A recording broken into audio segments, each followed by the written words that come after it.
There we go. There's a banner.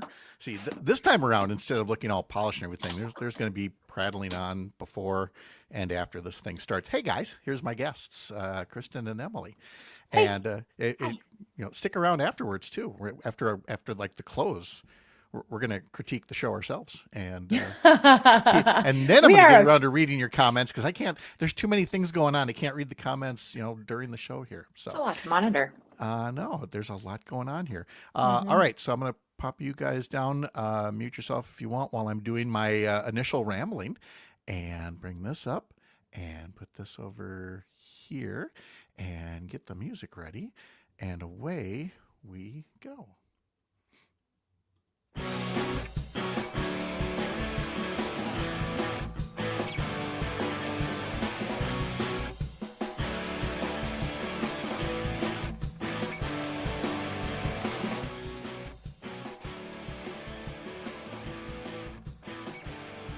Well, here we go. Hello. Welcome to another beautiful morning up north. I'm Pat Kreitlow here on Lake Wissota.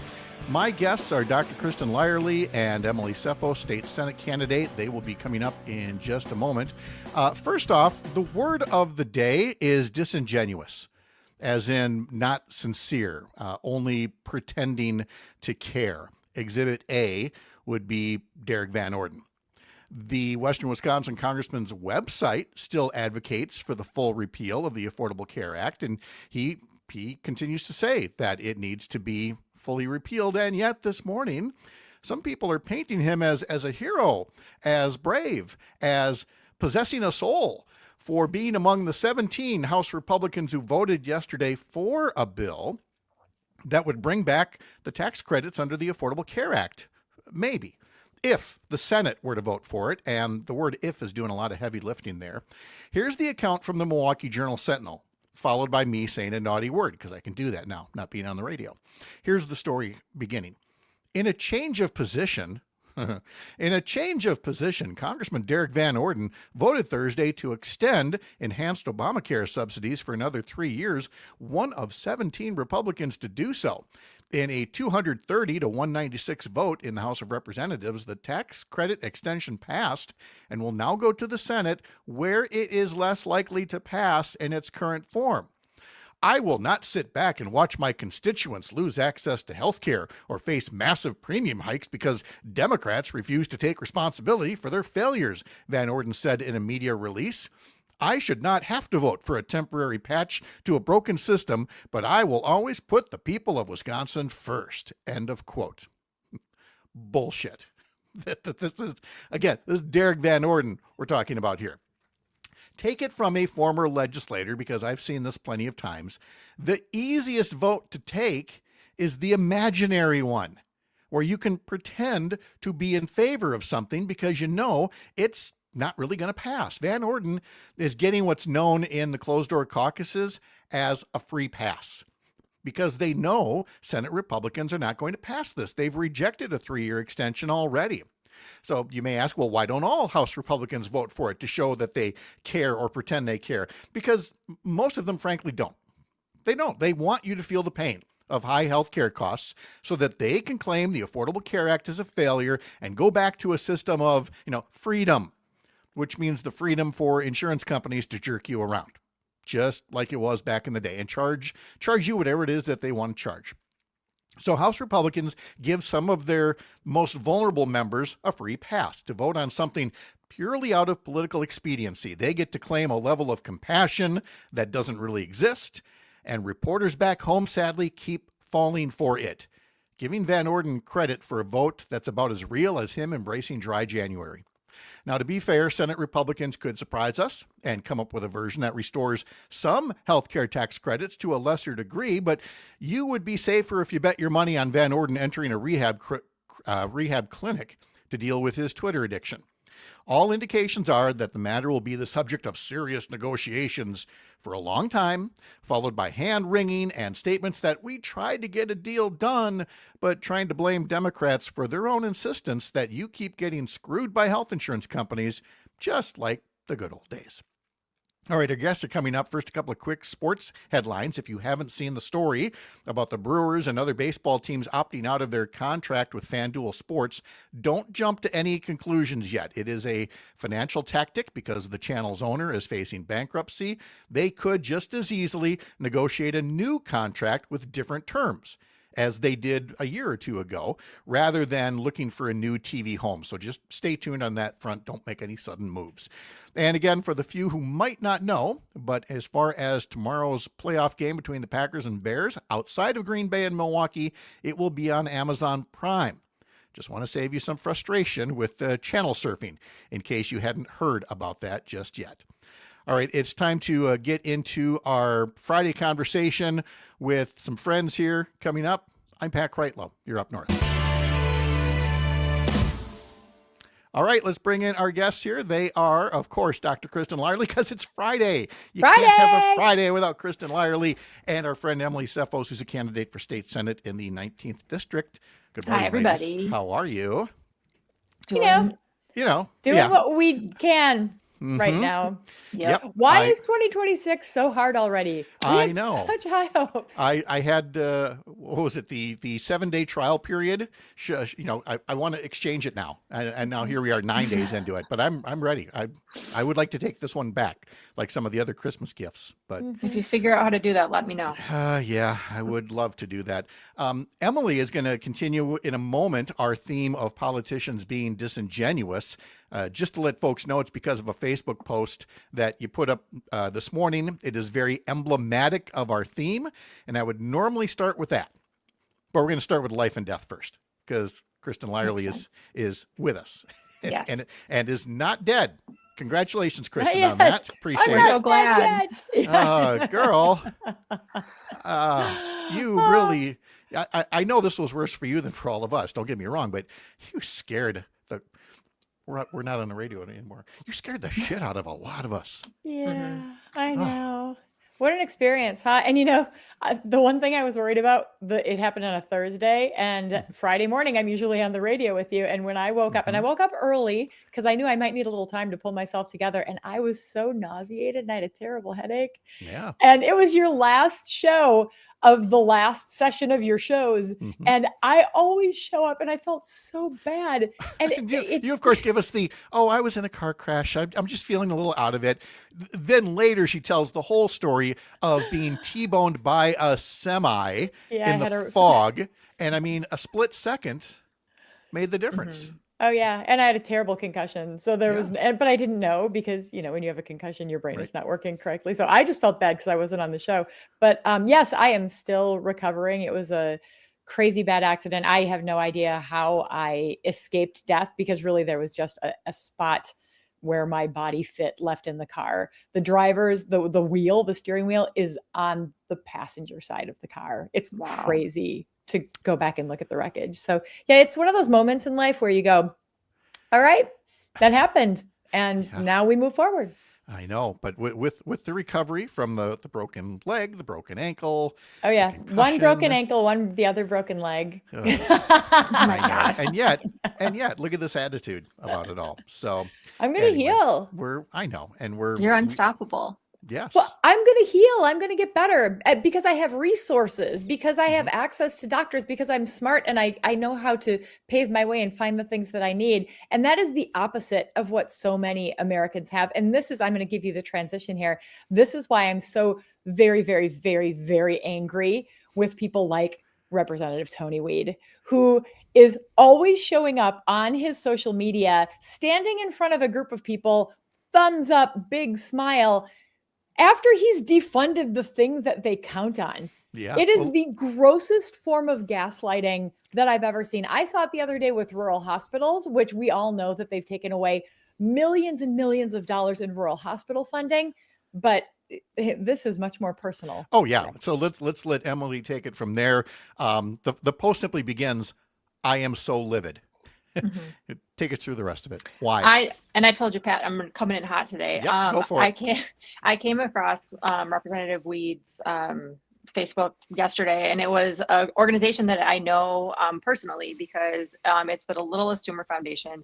They are kids and they teach them how to advocate for themselves on Capitol Hill, and it's a really cool program. I've been on Capitol Hill alongside them, and he had them standing with him saying it was so great and inspiring to hear from these people without providing anyone with the context that he cut the neurofibromatosis research program entirely in his vote with the budget last year. And I just was incensed because I was like, you're using human beings that are dependent on this critical funding as pawns to get what? Sympathy, Props to get for a photo. Right, to make you look compassionate and that you give a shit about anyone, and you don't. And so I'm like scorched earth right now because I'm so tired of it. And you see it all the time with him with he goes to clinics in Oconto and talks about that is entirely Medicaid, and he just slashed I'm just like, enough with thinking that you're going to get away with just these photo ops and using these poor people that are coming to you, trying to tell their stories so that you find some ounce of compassion within your soul to not see them as more than a dollar sign. And that is all that it is to him. And I'm so tired of it. And so yeah, I'm ready. We have people calling him all morning, and I'm done, because that's my kid, right? Those are people I care about and love, and it happens to our neighbors all the time. Yeah. Look, I have a lesser example of it for this weekend's newsletter about Sean Duffy doing the thing that Joe Biden said was going to happen when he signed the bipartisan infrastructure law. He's like, a whole lot of Republicans who voted against this are going to try to take credit, and I'll see you at the ribbon cutting, was what Joe said at the time. And sure enough, Sean Duffy's putting up stuff taking credit for infrastructure spending. And I love all the comments coming back at him going, you didn't do shit for this. You were against this. And Tony Weed is doing it. Derek Van Orden has pretended to care about, farmers and hasn't done a damn thing for farmers in the district, much less the people needing health care. I mean, Kristin, I guess I'll give Tom Tiffany a little bit of credit.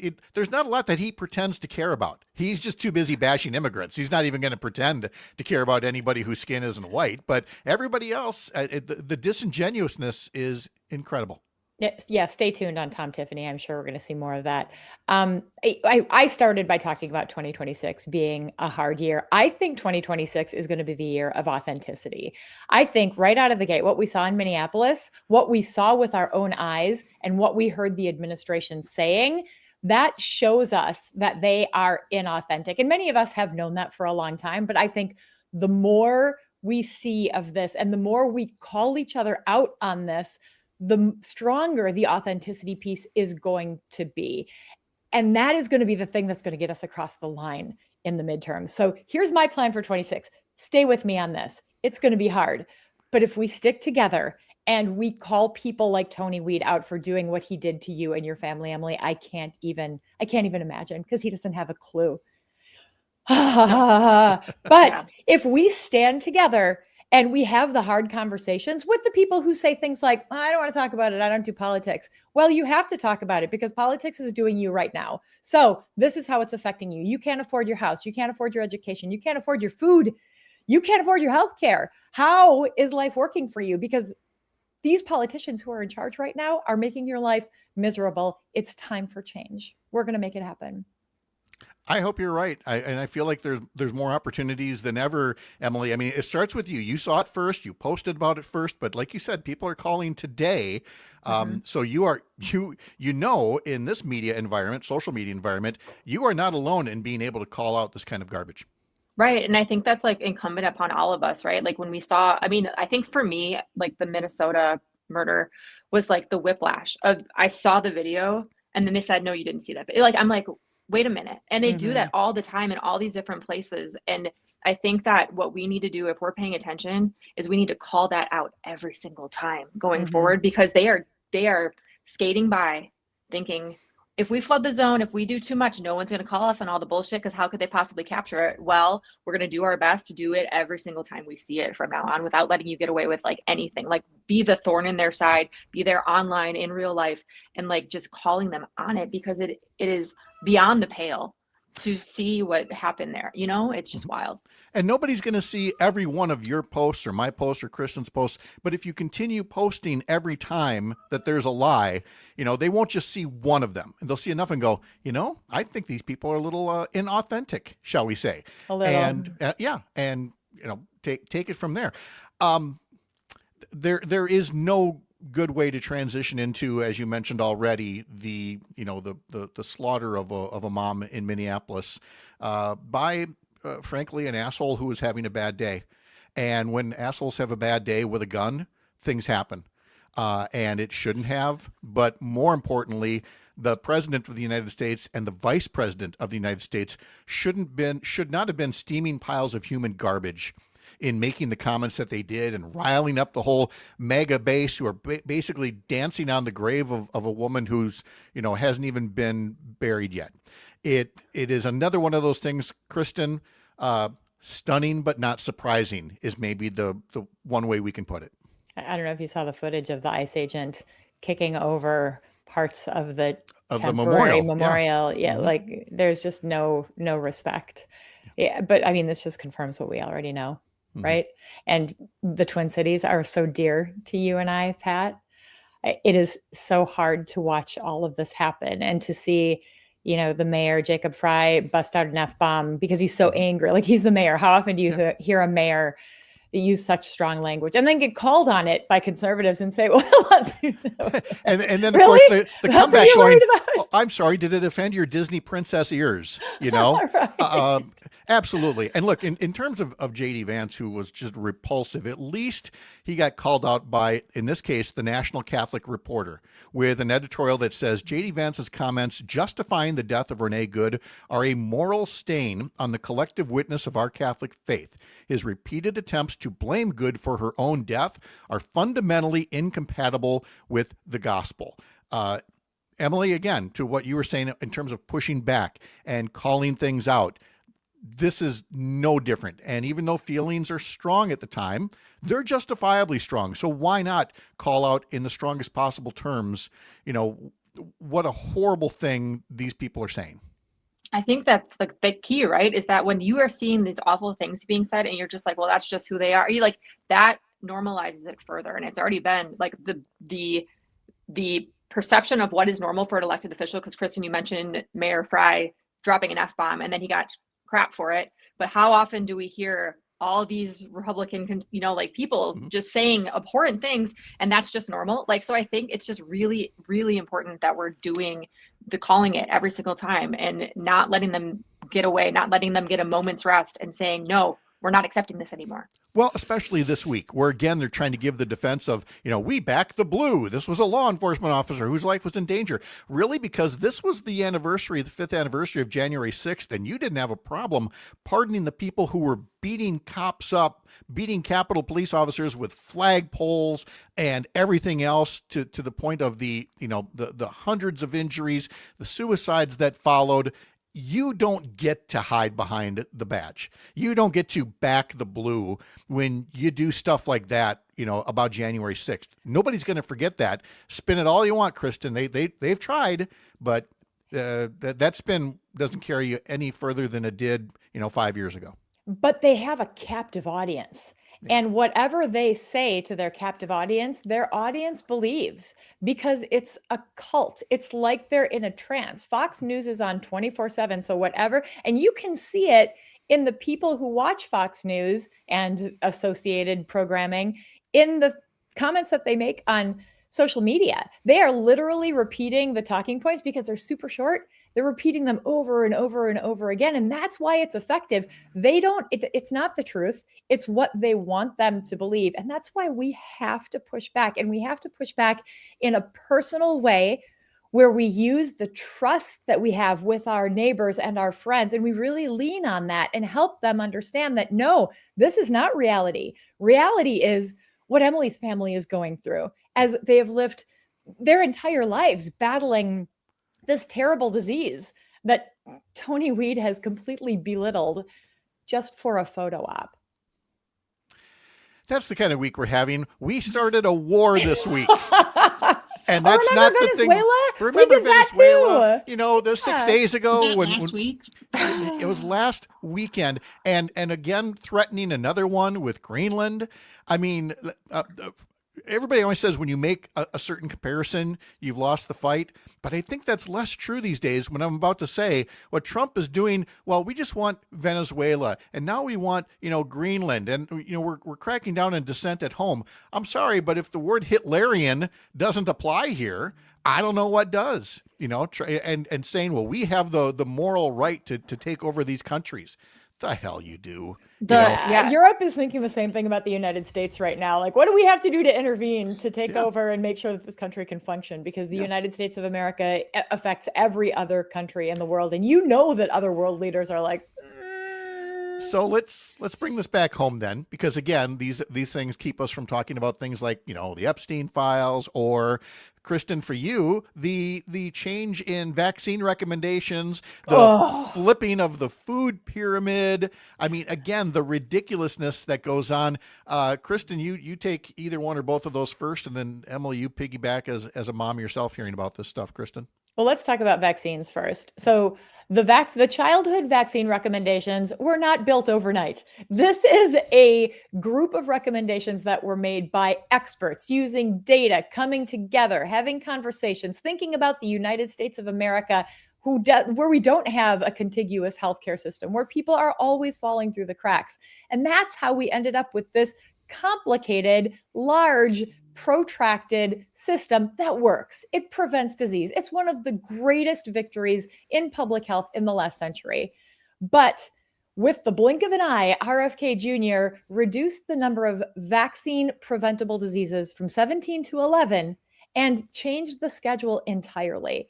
And what that means is that more children, vulnerable children, will now be susceptible to vaccine preventable diseases as they grow. So over the years, we'll see much more disease that will kill people. It will permanently maim and disable people.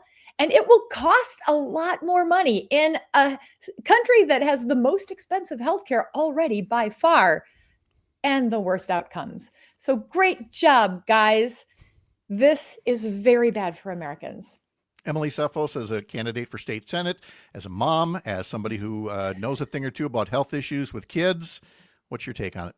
I just think about all these parents, right? My kids are a little bit older now, but when you bring that baby home and you want to do what's right for your kid. And what I think is so awful is that you have these people that are going to turn to websites that they used to be able to trust, right? That had followed a schedule that made sense, that was based on science and data and fact, like you mentioned, Dr. Lyerly, and that no longer exists. So you're going to be in such a difficult position.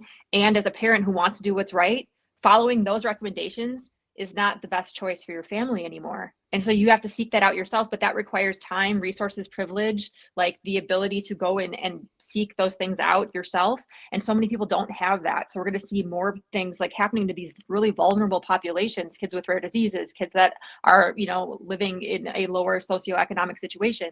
And I don't know, I've seen it all when it comes to healthcare in this country. We also have our son who's adopted, who came from a really awful situation. And when we continue to do things that put people in such a precarious position and are going to result in the death and dying and suffering of people, what the hell are we doing and why? Pat, before you say anything, can I just say the whole reason that we have this vaccine schedule is because there are a lot of people out there who don't have the time, the interest, the capacity to be able to research every one of these things. So they trust their healthcare providers because they know that their healthcare providers have done all of this stuff. So we do shared decision-making always. Shared decision-making is a critical piece of healthcare. We talk to our patients about what this means, what questions they have. We want our patients to be well-informed. When you take this away and you expect patients to seek this information out on their own, they're just not going to get it. And that's the really scary thing. And the people who aren't going to get it are the people who need it the most. So if I could please just offer, the CDC has been compromised.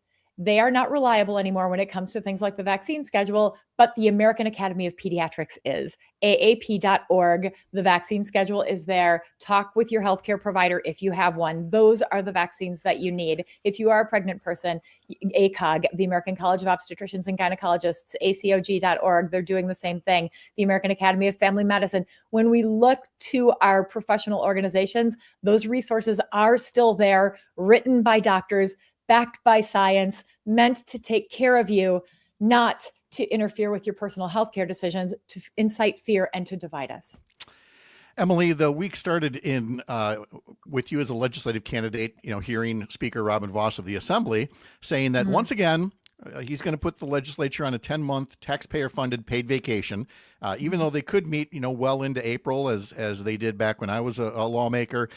They're going to wrap up probably in mid-February, at best early March, and then call it good. And we had Fran Hong on here Wednesday talking about how there are so many other issues that could be getting worked on right now, but there's just a lot of, bullshit bills that are being taken care of, anti-trans bills, things like that. And on top of that now, you've got committee chairs in the Assembly who've told their own members, Democrats as well as Republicans, well, Wisconsin Eye is down, but you can't live stream. You can't take any video. You can't have any transparency or accountability. It's a hell of a way to run a legislature, Emily. It is insane. And I think, like, I always, if you are running for office, if you are seeking to hold public office, like, serve the people. And that should be a full-time job that you do all the time, like live, eat, and breathe this stuff, because there are so many people. And what I find, I've never held office, right? Like, I ran and didn't win, running again, but you hear these stories and these people exist, and to be able to compartmentalize your life in such a way that you're like, I have this position of power. I could be using it to relieve the suffering that I'm seeing happen in my communities. But instead, I'm going to do the 2-month thing, and then I'm going to take my 10-month break. Or because you're not passing bills that make any sense, and that your platform and policies are completely unpopular, you're like, well, we're not going to film it anymore. You won't know what's going on. And so we'll just have these new laws, and you're just going to have to do, what the hell? Again, it is appalling. These people should not be holding public office. It is, I don't know. There needs to be an overhaul. I agree with Fran. Exactly. You can learn more about Emily's campaign at emilyforwi.com, emilyforwi.com. Kristin Lyerly, you can find her on Facebook at Dr. Kristin Lyerly. And of course, the Dr. Kristin Lyerly Show that you can hear weekends. Oh, what? I have big news. Oh, good. What? We're debuting in Atlanta this weekend. Oh, wow. Yeah, Chicago, Atlanta, and statewide across Wisconsin, in addition to our YouTube channel, Dr. Kristin Lyerly, and wherever you get your podcasts. Wow. That's amazing. Is the show translated down there into Southernese? I can do that. Oh, can you? Okay. Bless your heart. I used to live in Atlanta. Of course you did. I'm a dog. I'm a gopher and a badger and a Georgia bulldog. Oh my goodness. You just got it the all. whole farm. What's on the show this week? Farm. This week, Nikki Sapiro Vinkier. She's an OBGYN PA who got fired for wearing a pride pin on her white coat. She was told she wasn't a good fit. So we wear pride pins on our coats to tell our patients that we are a safe place. And if that's not a good fit, that's a problem. So Nikki has turned to social media, and she has recently written a book about how to navigate the complicated healthcare system as a patient. We go in to meet our doctors. We're vulnerable. We don't have all the information we need. We don't know what our resources are.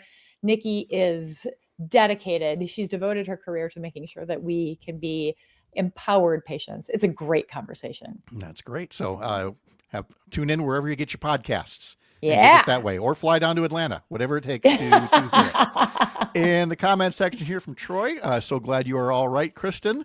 Thanks, Tony just gives us a general preach for everything, all of the above. We love Todd Tony. Alba says, so thankful you're still with us, sending good vibes and prayers for a speedy recovery. Clearly, it has not affected your spunk, to use a Lou Grant phrase. Love it. They hate spunk. But you got that. So we're back to Minneapolis now, and that's Mary right. Tyler Moore throwing her hat. Yes. Yep. I would assume you both want to stick around for today's history lesson. Emily, do you have to run?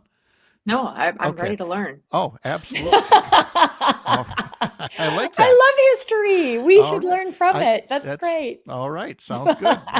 We'll have that coming up next. I'm Pat Kreitlow. You're up north.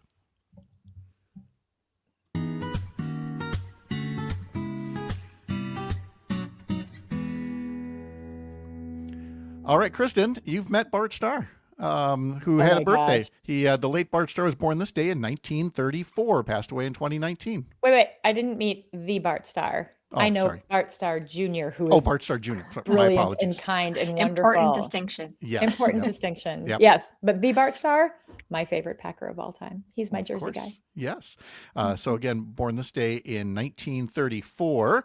Also on the calendar today, Jimmy Page turns 82, who formed the Yardbirds, and then Led Zeppelin. Joan Baez turns 85 today.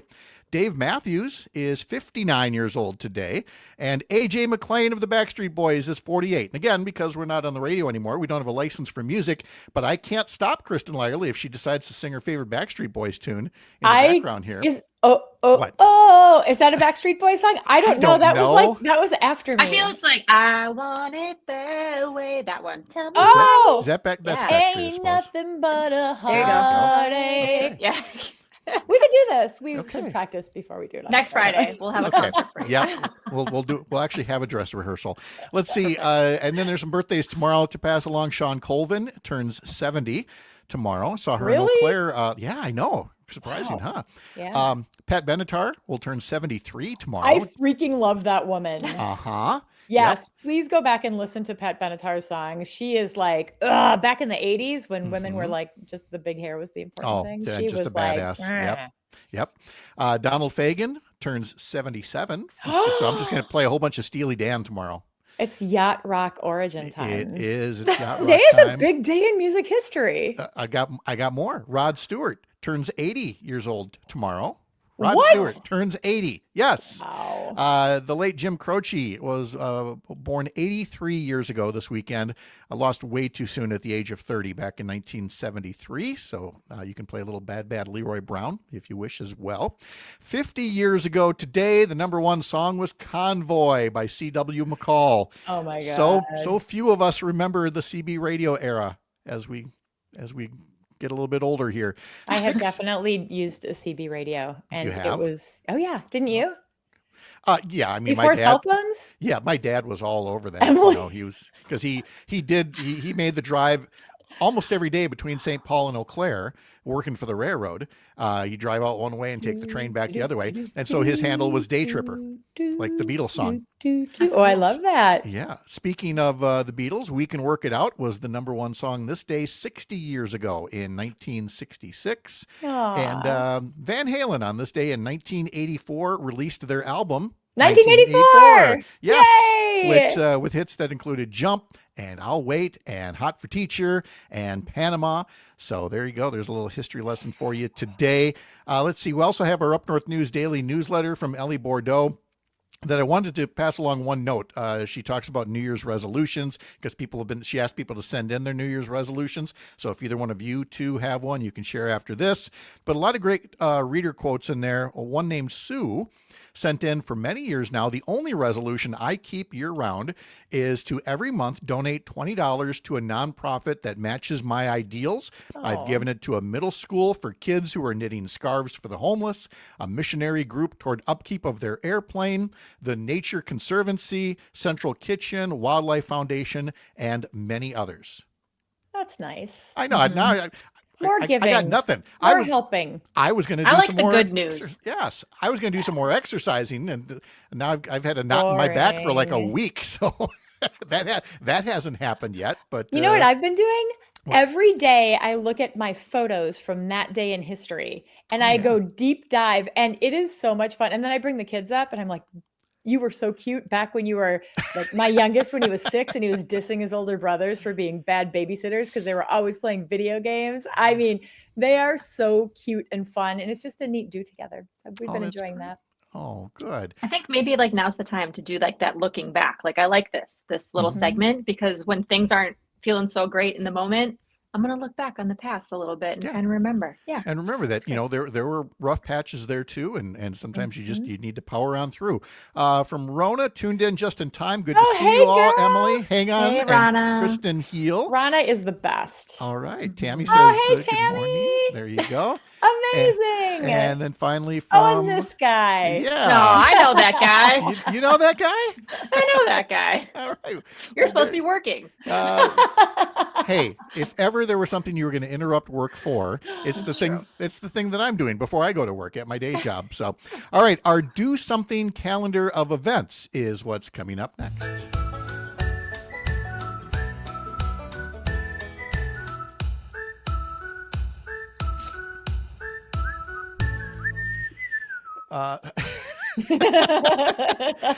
Who, who was it? I think it was my old co-anchor, Judy Clark. Was it her mom or a teacher that when the kids would whistle, she'd be like, I think maybe she was whistling in the barn and somebody would go, oh, great, it's the whistling shitbirds again. And it's like, come on, let us You whistle. are really using this. I can use all the language. Like, do you know how many years I was in broadcasting with an FCC license and all that other shit? How many swears can we use? Can we use all the swears? I don't know. We're going to find out. This is why we're doing it just here and not on the Up North News page yet. We're still forming what that's going to be, and they'll probably be reining that in a little bit. So I actually asked my kids what I could say on YouTube, and my children gave me some restrictions. Oh. Well, they said apparently during the first 7 seconds you can say anything you want, but then after that you can't. This is what they told me. I have not validated that. Well, the people are still watching us live, so they haven't canned us yet. So. All right. As I was saying before the whistling shitbirds kicked in over here, the question of the week is, what kind of a voter are you now? Are you an all-star voter, or you have always been, or you're an all-star voter now but only appreciated it these past few years? You've got some work to do. You vote in November, but you got to do a better job in the August primaries and the spring elections. Or D, I'm not a regular voter, and I don't think my vote makes a difference. I really don't think that happens to a lot of folks here. And again, I've got to come up with a new question of the week for our Sunday morning newsletter. Sign up at upnorthnewswi.com/newsletter for our weekly wrap-up of Wisconsin political news and, of course, our question of the week. All right, on the calendar. I have a reminder. So we're Yes. talking about voting. Yes. If you are someone who chooses to vote by mail, like I do, you have to re-register every year to do that. So now would be a great time to go to myvote.wi.gov if you're in Wisconsin and register to vote for all of the elections, because we've got a primary already coming up in February. All right. Yes, for places where there is, and of course a state Supreme Court election in April, and you can get all of the absentee ballots for the calendar year sent to you now. Not all of them now, but as they come up. You can sign up for all of them now, and now is a perfect time because then you won't miss any elections. That's right. So there have been some additions since this graphic that I planned here. So, for example, this Tuesday evening, you can join Chippewa Valley Indivisible group leader, Cindy Greening, for a training and presentation on their ICE rapid response tactics. Specifically, how did they create infrastructure from scratch in a rural community? What systems worked? What would they do differently next time? How can you prepare for ICE raids in your community? Search for Indivisible Chippewa Valley on Facebook. On Wednesday, the 14th, the group Red Wine and Blue is holding its January banned book club meeting. They'll be talking to Maggie Takuda Hall, the author of the award-winning novel The Mermaid, the Witch, and the Sea, a fantasy novel about a pirate named Flora, disguised as Florian, and a highborn Lady Evelyn who fall in love aboard a ship where the crew plans to sell the passengers into slavery. Learn more about their banned book club at redwine.blue. Again, redwine.blue. As we mentioned before, Pete Buttigieg has his rescheduled town hall next Friday, the 16th in La Crosse. January 20th will mark the Free America walkout by folks who want to mark Donald Trump's. We're not even at 1 year in office, you guys. That's next. We're close. I know. So on the 1 year anniversary, there will be a walkout. Also on the 20th Main Street Action, we'll have a day of grassroots activity at the state capitol where lots of small business owners and other allies will talk to legislators about things like expanding postpartum Medicaid coverage for new moms, paid family and medical leave, child care funding, and small business financing, and more. And Emily, I'll bet they're going to hear things like, yes, the senator or the representative hears your concerns and shares those concerns as well. And here's my thing. Nothing. About that. Don't you dare take pictures with them and allow them to put them on their Facebook feeds and stuff, acting like they gave a crap. Like that. No, just deny it. Go in there, say your piece, but don't let them take those photos. I'm so tired of it. Yeah, great. That's great. I appreciate that. Then on Wednesday, January 21st, Main Street Alliance is putting together what will be the first gubernatorial forum of the new year. It'll be held in Milwaukee with the 7 leading Democratic candidates for governor. So all that on the calendar of events, and you can send us more at info@upnorthnewswi.com. That's how we get them there. So While you were talking about all of that, I actually requested my absentee ballot, so that's done. See? That's how long it takes. Make sure you mail it early with the new USPS stuff. Yes, Mail it early. the postmark thing is changing, which let's go for another one. That's bullshit. Yep. And again, just making more excuses for what Trump's little toady did there with making the post office not nearly as good as it used to be, and how good it could be. You said toady, and it made me think of Representative Toady Weed. All right, That's what I'm calling him. I got. Thank you, Emily. Thank you, Kristin. Thank you. I got to go to work over at Up North News now. On Monday, I'll be talking at 9 a.m. with Abigail Swetz from Fair, Wisconsin. Then on Wednesday, Sean O'Malley, a financial expert, talking about the job. Did you see the jobs report today? Yeah. 50,000 jobs created. That's like nothing. That's bad. And the New York Times is like, modest job growth. In what world, New York Times? Of course they are. Yeah. Sheesh. Anyway, so thank you again. Again, be sure to subscribe to the newsletter over at upnorthnewswi.com. Share those social media posts. And remember, no complacency, no surrender, and take care of yourself. And have a great weekend. And go Pack Go, right? I mean, go Pack Go! I have the Packer sweatshirt on and everything, but now we got to go. I also have to learn to set these music levels a little bit better. And then stick around. We're going to grade ourselves on this show right after we see this important final ending credit here. Have a great weekend. Talk to you Monday.